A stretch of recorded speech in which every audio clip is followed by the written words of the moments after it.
So what if you ask your spouse and then your kids to write down what they think your priorities are from their perspective, because they're around you every day? What do they see that you value? What do they see you spend your time doing? What answer would you give yourself about that question?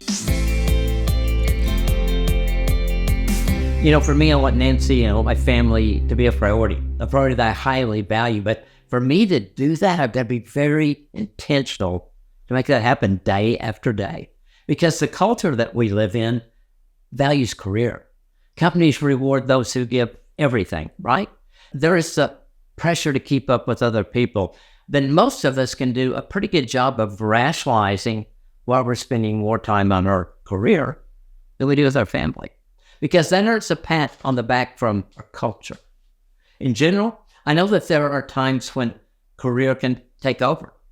But if it's just for a season with a beginning and an end, our families can usually make that adjustment as long as it's reasonable. The problem comes when this becomes a lifestyle for us. Then it will continue to erode our family relationships and could ultimately break up our family.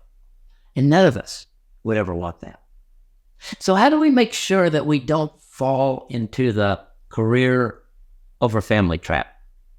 Most of us are calendar driven. It defines our days. So put your time with your spouse and your family on your calendar and leave them there. Once they're on my calendar, nothing can take their place at that time with them if it's not a real emergency. So now it's your turn. First, how are you doing with the whole career over family thing? Are you in or out of balance? Do you need to make some changes? Well, most of us do. If so, what are your changes? Maybe edit your calendar. Maybe you be more intentional. Maybe you get serious about what is really important. Maybe there's something else. Whatever it is, pick one of them and begin to make that change today.